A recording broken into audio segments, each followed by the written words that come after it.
One of the first struggles I had that I went to my mentor to talk about was I had a client that was difficult and I didn't know how to deal with it.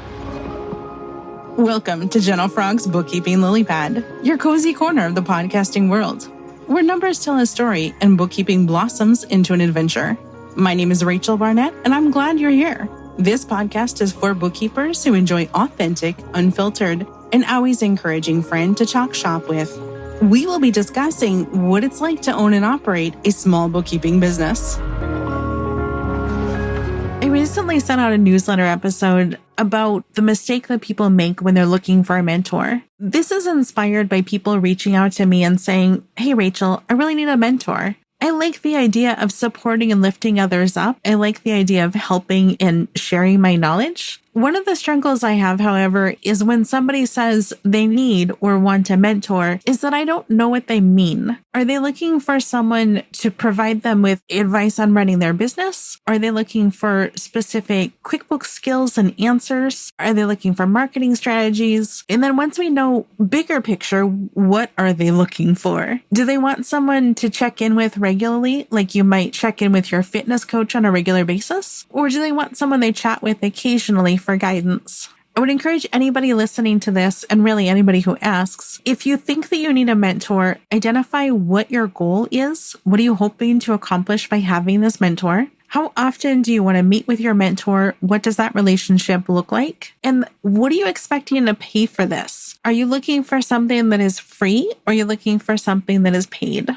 A lot of this is going to sound really familiar. It's going to sound like the conversations you have with your clients. Let's say that it's not a client. Let's say that it's a friend. A friend comes to you and says, "Hey, I know you've got experience with QuickBooks or bookkeeping, and I'd like you to help me." You're then put in a position where you have to delicately ask, are you expecting me to do this for free, or do you plan to pay me? And what kind of help would you like? Would you like me to do it for you? Would you like me to teach you? Are you looking for general business advice because I'm an established business owner? Or are you looking for advice about bookkeeping? The same is kind of true in this mentor relationship. Over the course of my career, I've had the benefit of many amazing mentors, people who have come and gone, people who have volunteered their time, people who have taken me under their wing when I didn't ask for it, but certainly appreciated it, and people that I've reached out to.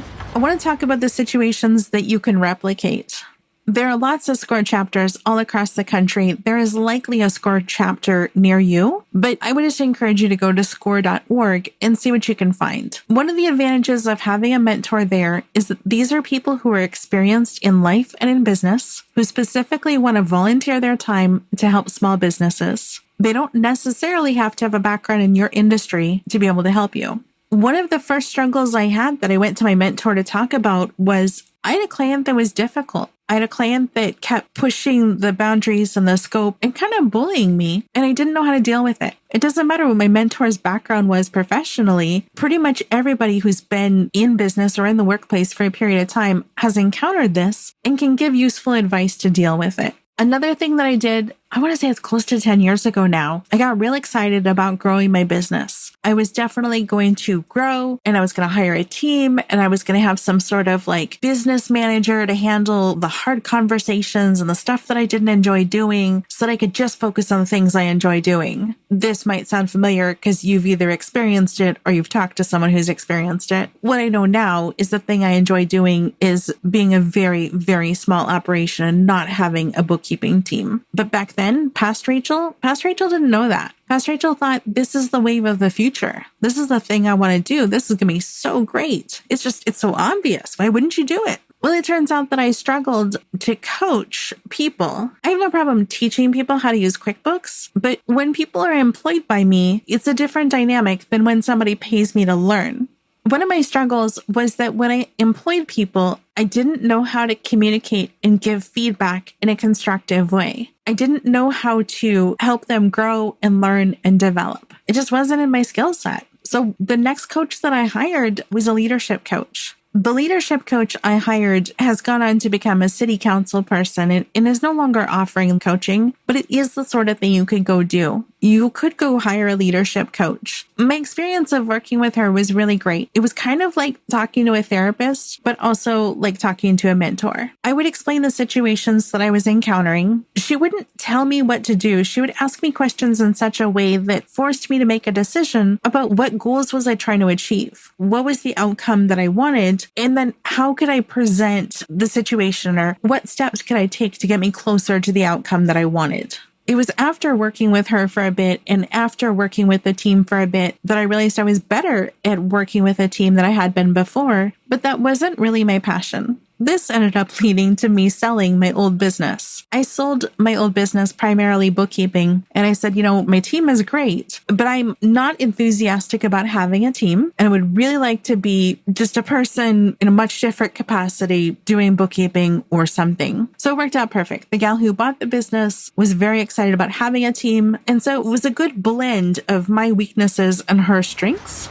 A couple years ago, I knew I needed help again, an undetermined, undescribed, unknown something. I felt like I needed a mentor, but I also felt like I needed a group environment. I ended up signing up for a business coaching from Bookkeepers for bookkeepers. The business coaching is still being offered, and I'm sure many other programs like this are available. It's a situation where you have a charismatic leader, somebody who's very delightful to be around and to speak to on Zoom or other video messaging platform, and then a small group of other people who are in a similar situation. They have a business of a similar size to your size. You get together on a regular schedule. You might go through a prescribed list of topics and homework items, or maybe you just bring and present your situation of whatever's been going on in your business since the last time you met. And it was good for me. I ended up making a really good friend as a result of being part of this business coaching. The coaching itself wasn't exactly right for me. Generally, I'm a very quiet person. I'm not good about breaking in a conversation with people who dominate, people who talk a whole lot and don't take a break and don't give you a chance to bust into the middle. I think for situations like this, I am not a great fit for a group coaching situation or a group mentoring. I thought that I was, I hoped that I would be, and I realized that I'm not. Even though it wasn't right for me, it might be right for you. I would definitely encourage you, if you like the vibe of group sessions, to consider if you need help, do you want a one-on-one mentor, or do you value or get benefit from a group session? If you're not sure what group coaching could be like and you have a little bit of a sense of humor, there's a TV show. It's very silly. It is definitely not what my experience was like, but it might give you a sense of group coaching in general. The show is called Louder Milk. What works for me now, I've mentioned it before and I'm sure I'll mention it again, is to be part of mastermind groups. I'm part of a couple of mastermind groups. None of them are better than the other. And I absolutely could not do what I do if it wasn't for all of the various groups that I belong to. But really, it's a chance for me to sit with other bookkeepers, know their situations, they know my situations, and I can get feedback on different things that are going on. I recorded a different podcast episode talking about the lessons learned from December and January. The reason that this was top of mind is because it came up in a mastermind group. We specifically said we're going to meet for an hour and a half and we're going to spend 30 minutes just talking as a small group about what went right and what went wrong about January, so that when we look ahead and plan January 2026, we can do things differently and better. This is the sort of thing that you can have as a small group discussion with other people, and it doesn't really matter the level of experience or the particular niche that your group is in. So you might find, like I did, that being part of a free, semi-formal mastermind group is exactly the thing that you need. You might find that you need group coaching, one-on-one mentoring, paid instructions and tutorials in different areas, such as bookkeeping or marketing or QuickBooks. You might find that you're in a position where you need whatever free help you can get, such as podcasts, YouTube videos, and score.org.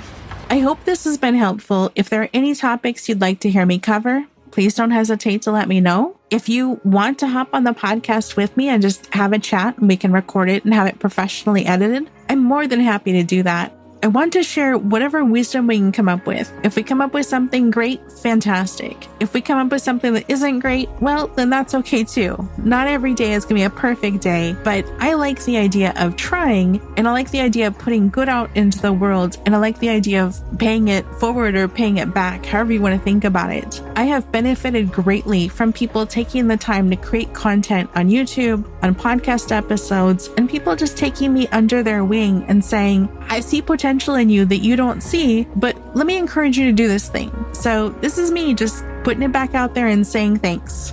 All right. Thank you all.